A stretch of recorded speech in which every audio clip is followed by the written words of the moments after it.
नमस्ते, थर्ड आई में आपका स्वागत है। आज देश में जो सबसे बड़ी घटना एक तरह से है, कुछ लोग कह रहे हैं कि जुमे की नमाज के बाद मुसलमानों ने कई जगह प्रोटेस्ट किया, लेकिन वो तो ऑनगोइंग है। मेरे हिसाब से जो सबसे बड़ी इस समय की चुनाव की बात है वो है राज्यसभा का चुनाव जो कुछ राज्यों में हो रहे हैं, क्योंकि इसका सीधा असर प्रेसिडेंट चुनाव पे पड़ने वाला है। हालांकि माना जा रहा है कि जो राष्ट्रपति का चुनाव जो अगले जुलाई में होगा उसमें बीजेपी बहुत कंफर्टेबली जीत जाएगी। उसका मुख्य बात यह है, इसलिए है कि जो वोट टोटल मिलने हैं उसके करीब 48% वोट बीजेपी एनडीए के पास हैं, और बीजेडी और वाईएसआर जो आंध्र प्रदेश में है, वाईएसआर की कांग्रेस, वो वाली पार्टी भी इनको सपोर्ट कर रही है। तो बीजेडी और ये दो पार्टी सपोर्ट अगर मिल जा रहा है तो ये इनको 50% से ज़्यादा वोट हो जा रहे हैं, और ऐसा माना जा रहा है कि ये सपोर्ट उनको मिल रहा है। लेकिन ऑपोजिशन की तरफ से भी ये बार बार बयान आ रहा है। कल भी ये बात हुई कि सोनिया गांधी ने ममता बनर्जी से बात की। ऑपोजिशन एक यूनाइटेड कैंडिडेट देना चाहता है। उसको ऐसा लगता है कि कम से कम मैसेज तो ये जाए कि हम बीजेपी के अगेंस्ट लड़ रहे हैं। अब इसमें दिक्कत क्या हो रही है कि मुख्य भूमिका इसमें कांग्रेस को निभानी है, क्योंकि सबसे ज़्यादा कांग्रेस की ही ज़्यादा राज्यों में कांग्रेस के फुटप्रिंट हैं। लेकिन कांग्रेस का जो विपक्ष की राजनीति में बिकॉज ऑफ सीट्स या जो भी है, उनके सबके अपने अपने कारण हैं। अब तृणमूल कांग्रेस को बंगाल में नहीं घुसना देना चाहती है। आम आदमी पार्टी कांग्रेस की राइवल कई जगह है, बीजेपी की मेन राइवल है, लेकिन कई जगह कांग्रेस की भी राइवल है। उसी तरह से केसीआर जो हैं तेलंगाना में नहीं घुसने देना चाहते हैं। तो ये समस्याएं कहीं ना कहीं हैं। ऑपोजिशन में भी रह के ऑपोजिशन के पार्टीज़ का एक प्लेटफॉर्म पे आना इस समय थोड़ा मुश्किल है। 2017 में ये ज़्यादा बेहतर था। अगर कोई ऑपोजिशन यूनिटी इंडेक्स होता है तो वो बेहतर था। इस समय उतना अच्छा नहीं है। मैं आपको एक जनरल जानकारी के लिए बता दूं कि ये क्यों इम्पोर्टेंट है। देखिए, टोटल जो वोट होते हैं वो 10,86,431 होते हैं। 10,80,431। ये बात मैं वोट की कर रहा हूँ क्योंकि हर वोट का स्टेट वाइज उसकी वैल्यू अलग अलग होती है। वोट कौन देते हैं? एमपी साहब लोग और एमएलए एमएलसी साहब लोग, विधायक जी लोग और सांसद लोग। अब जो इसका डिवीज़न है, उस डिवीज़न में यह है कि जो विधानसभा के वोट्स हैं या विधायकों के वोट हैं, उसकी टोटल वैल्यू प्रेसिडेंशियल वोट में 5,43,231 होती है, और जो एमपीज़ के वोट हैं उनकी टोटल वैल्यू 5,43,200 होती है। 31 कम है, लेकिन आधा आधा करीब है। तो ऐसा ट्रेडिशनली तो ऐसा माना जाता था कि जो सेंटर में जो सरकार है वही, चूंकि उसकी मेजॉरिटी है इसलिए वो बेहतर स्थिति में है। पास्ट में कुछ बार ऐसा भी हुआ है कि यूनानिमस सबने एक सर्वसम्मति से चुन लिया, लेकिन इस बार ना पक्ष के पास इस तरह का बड़ा हृदय है, ना विपक्ष के पास है कि आपस में मिल बैठ करके एक सर्वसम्मति से हो जाए। अभी भी बीजेपी ने अपने कार्ड्स नहीं खोले हैं कि वो किसको प्रेसिडेंशियल कैंडिडेट बनाने जा रही है। बहुत से लोगों के नाम आ रहे हैं, लेकिन अभी ये पता नहीं कि किसको बनाएगी।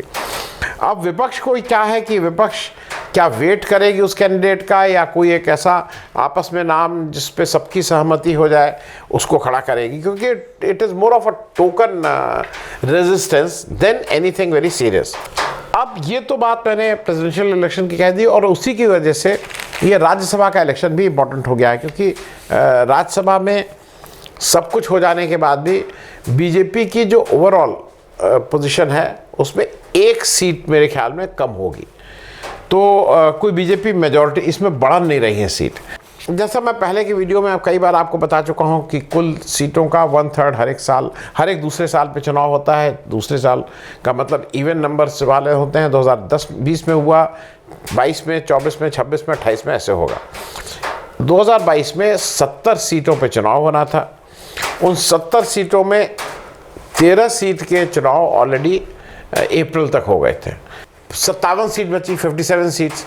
57 सीट्स में आपकी जानकारी के लिए बता दूं, 41 सीट्स में अनअपोज्ड, मतलब अनअपोज जिसके जितनी स्ट्रेंथ थी अपने अपने कैंडिडेट बना दी और उन लोगों का चुनाव हो गया।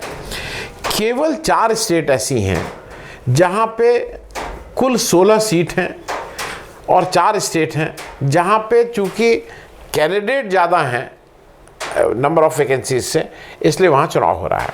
राजस्थान में 4 सीट हैं, कैंडिडेट्स 5 हैं। एक कैंडिडेट को जीतने के लिए 41 वोट चाहिए। तो अब एक किसी कैंडिडेट को मतलब का इलेक्शन होगा और वो बाहर निकलेगा। यहाँ पे राजस्थान में सीधे सीधे प्रमोद तिवारी और सुभाष चंद्रा जी के बीच में इलेक्शन है। प्रमोद तिवारी जी भी पैसे मतलब सुभाष चंद्रा जी जितने पैसे वाले तो नहीं, लेकिन पैसे वाले हैं। सुभाष चंद्रा जी तो शुद्ध पैसे ही वाले हैं, वो तो पहले हरियाणा से थे, अब यहाँ आए हैं, बीजेपी उनको सपोर्ट कर रही है। अभी देखने वाली बात होगी कि इसमें से कौन बाजी मारता है। लेकिन मेरा अपना जो हंच है, Ashok Gehlot is a old है, वो पुराने खिलाड़ी, मजे हुए खिलाड़ी हैं। वो बीजेपी को ही नहीं संभाल रहे हैं, वो अपनी पार्टी में सचिन पायलट हैं, यंग हैं, अच्छा बोलते हैं, लेकिन उनको भी किनारे करके वो पूरे 5 साल वो अपनी मुख्यमंत्रित्व काल वो चला रहे हैं। बीच में ऐसी बात आई थी कि भाई सचिन पायलट बाद में बन जाएंगे, लेकिन सचिन पायलट नहीं बने हैं। तो मेरे हिसाब से राजस्थान में जो कंटेस्ट हो रहा है बिटवीन प्रमोद तिवारी एंड सुभाष चंद्रा बहुत तगड़े कैंडिडेट हैं, इसमें कोई दो राय नहीं है। लेकिन अंतोगत्वा हो सकता है जब तक आप ये वीडियो देखें तब तक वो रिजल्ट भी आ चुके हों, लेकिन अभी नहीं आए हैं, क्योंकि 5 बजे से गिनती शुरू होनी थी। गिनती शुरू हुई, लेकिन फिर बीजेपी की तरफ से बार बार ऑब्जेक्शन डाला जा रहा है कि ये वोट दिखा के दिया गया, ये वोट वैलिड है, ये इनवैलिड है। फिर उसका रिव्यू हो रहा है और फिर उसको माना नहीं जा रहा है। तो राजस्थान की बात मैंने कर दी कि वहाँ पे प्रमोद तिवारी की मेरे हिसाब से जीतने की संभावना ज़्यादा है। राजस्थान में भी 2 सीट हैं और वहाँ पे भी 3 कैंडिडेट हैं, और जो वहाँ पे 31 वोट पे जीत हासिल होगी। वहाँ पे कार्तिकेय शर्मा, मनु शर्मा जी का लड़के, और अजय माकन कांग्रेस वाले के बीच में डायरेक्ट मुकाबला है। यहाँ पे भी चूँकि कार्तिकेय शर्मा लोकल भी हैं और पैसा भी बड़ा है, तो वो कितना इस चुनाव को अपने पैसे से प्रभावित कर सकते हैं, ये देखने वाली बात होगी।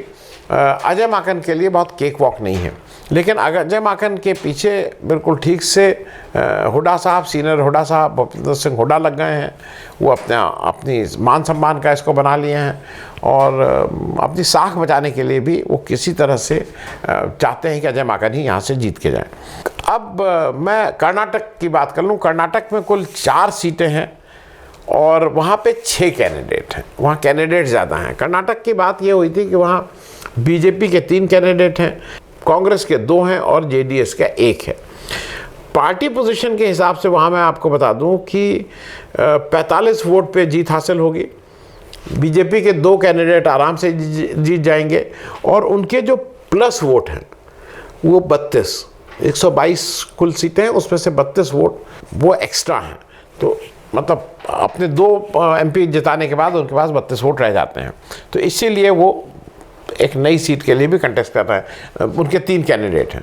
कांग्रेस के पास अपना कैंडिडेट जिताने के बाद उनके पास 24 एक्स्ट्रा वोट रह जाते हैं। उनके पास कुल 69 एमएलएज में से 45 पे जीत हासिल हो जाएगी, और 24 एमएलएज उनके पास एक्स्ट्रा हैं। ये एक्स्ट्रा वो किसको वोट देते हैं देखने वाली बात होगी। अब इसी को लेके ज़्यादा झगड़ा है। जेडीएस से के पास कुल 32 वोट हैं, 45 पे तो जीत हासिल होगी। अब जेडीएस का कहना है कि भाई कांग्रेस जो हमारे सरप्लस बचे हुए उनके पास वोट हैं, वो जो 24 वो हमें दे दें, हमारा कैंडिडेट जीत जाए। लेकिन कांग्रेस का इसके बारे में टिकट न देने वाले के वजह से तर्क ये है कि 2020 में देवेगौड़ा साहब के पास वोट पर्याप्त नहीं थे, तो कांग्रेस ने उनको जेडीएस के टिकट पे अपने वोट को ट्रांसफ़र करा के उनको भेजा था राज्यसभा। अब वो कह रहे हैं कि भाई मुझे वो फेवर वापस करो, मैंने 2020 में देवेगौड़ा साहब को भेजा था, अब तुम ये जो तुम्हारे 32 वोट हैं वो मुझे ट्रांसफ़र करो, और जिससे मेरा दूसरा कैंडिडेट भी जीत जाए। यहाँ इंटरेस्टिंग है कि यहाँ कितने लोग हैं, कुछ लोगों ने अपना क्या बोलते हैं मतपत्र दिखा के दिया इत्यादि इत्यादि, वो सब कंट्रोवर्सी चल रही है। मेरे ख्याल में 2-4 घंटे में इसका रिजल्ट साफ हो जाएगा। अब बात कर लें हम लोग महाराष्ट्र की। महाराष्ट्र में कुल 6 सीटें और 7 कैंडिडेट हैं। वहाँ सीधे सीधे जो शिवसेना के संजय पवार हैं और बीजेपी के धनंजय महाडिक हैं, इनके बीच में मुकाबला है। देखने वाली बात ये होगी कि कितना महाराष्ट्र में, क्योंकि वो एमवीए वहाँ जो गठबंधन है वो चुनाव लड़ रहा है, तो वो कितना एक एक सबके हो गए हैं, एक शिवसेना, एक कांग्रेस, एक एनसीपी, 2 बीजेपी। अब 6ठी सीट के लिए चुनाव हो रहा है, तो 2 बीजेपी 3 इन लोग का हो गया पक्का, उसके लिए चुनाव हो रहा है। चुनाव है between Sanjay Pawar of Shiv Sena and Dhananjay Mahadik of BJP. वहाँ पे जो नेता हैं वो थोड़े उद्विग्न हैं।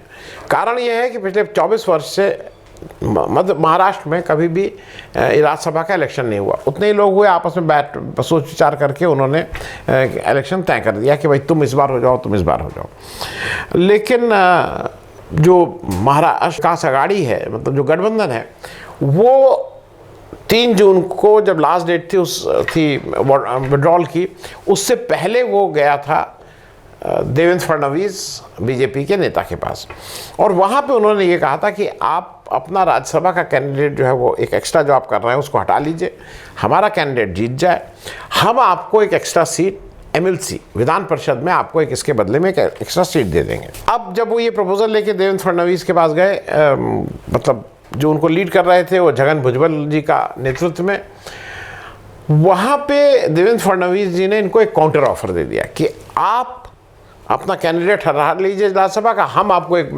विधान परिषद में सीट दे देंगे।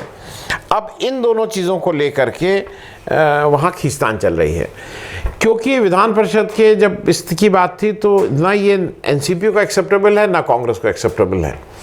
शिवसेना को रहना इन दोनों के साथ है, मतलब कांग्रेस और एनसीपी के साथ, तो इसलिए ये थोड़ा मुश्किल हो रहा है वहाँ पे इंटरेस्टिंग है कि वहाँ 30-30 एक्स्ट्रा वोट दोनों के पास है। दोनों को 30-30 वोट इन दोनों के पास हो जा रहे हैं, इस गठबंधन के पास 30, बीजेपी के पास 30, अपने कैंडिडेट जिताने के बाद अब दोनों को एक्स्ट्रा 12 वोट चाहिए। अब वो 12 वोट एक्स्ट्रा कहाँ से आएंगे ये देखने वाली बात होगी। हालांकि कुछ इंडिपेंडेंट बीजेपी में जा रहे हैं तो कुछ इधर जा रहे हैं, वहाँ क्रॉस वोटिंग भी काफ़ी होने की उम्मीद है। महाराष्ट्र के रेफरेंस में एक बात चीज़ और जान लीजिए, नवाब मलिक साहब जो अभी पकड़े गए थे, उनको ईडी ने पकड़ के जेल में बंद हैं, उन्होंने बहुत कोशिश की कि उनको भी वोट देने दिया जाए, लेकिन वो किसी भी कोर्ट ने इनकी इस अर्जी को माना नहीं। हाई कोर्ट ने भी मना कर दिया, तो वो चुनाव में वोट नहीं दे रहे हैं क्योंकि नवाब मलिक साहब वोट नहीं डाल पाएंगे। एक चीज़ और कल इंटरेस्टिंग हुई थी, इलेक्शन कमिश्नर ने ये सार्वजनिक रूप से ये सार्वजनिक कर दिया था कि इस बार कोई पार्टी विप नहीं चलेगा मतदान डालने के लिए। मतलब टेक्निकली पीपल आर फ्री, जहाँ पे वो चाहे वहाँ पे मतदान कर सकते हैं। एक चीज़ और है कि AIMIM ने शिवसेना, कल तक वो कह रहे थे हमसे किसी ने कहा नहीं, लेकिन आज उन्होंने शिवसेना का समर्थन कर दिया है। AIMIM के बाद कोई कुछ भी कहे कि भाई ये तो बीजेपी से मिले हुए हैं, उनकी बी टीम है, लेकिन पब्लिकली AIMIM के दुश्मन नंबर 1 बीजेपी, और जैसा वो पोस्चर लेते हैं, और मुझे नहीं लगता है कि AIMIM किसी और कारण से, वो शुद्ध राजनीतिक कारण है, बीजेपी का सपोर्ट कर नहीं सकते हैं, इसलिए वो शिवसेना के साथ आ गए हैं। इस बात पे राज ठाकरे काफ़ी तंज कसे हैं, उनका कहना है कि देखो भाई कौन इनके साथ आ गया कौन नहीं, लेकिन between BJP and Shiv Sena somehow Shiv Sena के साथ AIMIM वाले आर मोर कंफर्टेबल। हम कंपैरिजन कर रहे हैं, ये ध्यान रखिएगा, क्योंकि इस पे राज ठाकरे का भी तंज था इन सब बातों पे। लेकिन कल सुबह तक का इंतज़ार करना होगा, या रात बिरात या कल सुबह ये रिजल्ट्स आ जाएंगे, और फिर फाइनल टैली जो होगी वो मैं कल के ओवरव्यू में, आगे के ओवरव्यू में आपको बता दूंगा। लेकिन इन सारी चीज़ों का प्रेसिडेंशियल चुनाव, क्योंकि अब तो ये बाढ़ आ गई है ना चुनाव की। हिंदुस्तान में दिक्कत क्या है, 20 जून को MLC के चुनाव आ रहे हैं, विधान परिषद, फिर कुछ ना कुछ चुनाव तो लगा ही हुआ है, चुनाव का माहौल है। देखने वाली बात यह है कि जो सो कॉल्ड विपक्ष है वो अपना यूनाइटेड कैंडिडेट राष्ट्रपति के इलेक्शन के समय खड़ा कर पाता है कि नहीं, क्योंकि वो भी एक टेस्ट केस है इनके लिए कि उनका एक साझा उम्मीदवार बीजेपी के उम्मीदवार को चुनौती दे। धन्यवाद।